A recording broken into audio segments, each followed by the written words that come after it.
So name recognition is really important for a dog. And when you adopt a dog from a shelter or a rescue, and oftentimes they come with a name, it's not a name that they know. It's a name that was given to them by the shelter, and the dog does really not know that name at all. Or you might adopt a dog and decide you want to give it another name, and that's perfectly fine for you to do. It's just that the dog doesn't know that. So you need to do a name recognition for the dog, a game, to make it fun. So the dog likes the name and the dog comes for the name. The name recognition drill sometimes is called name cookie, name cookie, name cookie, because ideally you're really calling the name and then giving a cookie. So in this case, for Suki, although Suki has her name and had it for a while, according to her owner, she doesn't always know her name. I'm going to just say Suki. And then right away, it has to be within a half a second that that dog gets that treat. If it's longer than that, it's not going to make the connection between the name and the treat. Suki?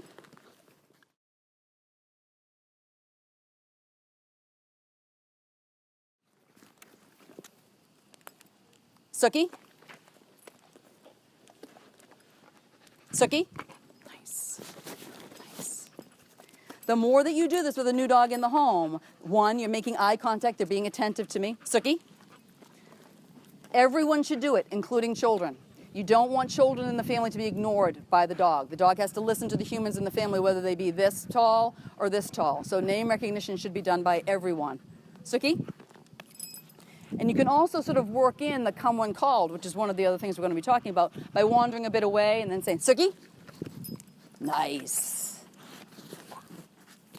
If the dog is wandering away and you think the dog might totally walk away, don't do a name recall then, because the dog might not know the name. You don't want to set the dog up for failure by asking the dog to come to you by calling her name when she doesn't know her name yet. So I waited for her to come back and then, Suki?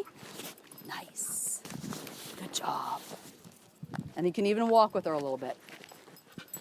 Suki? Nice. So it's a positive reinforcement of her name. She's getting something positive when her name is being said. That's the most important part of it. The more you do it, that name is going to bring her head around and snap to whoever just said her name, and she's going to go trotting over to that person. You can weed out the treats for a while. You do not have to give treats forever. Once she knows her name, that name is going to bring a positive association in her head, and she's going to go right over to the person that says it. Right, Suki? Right. Good job.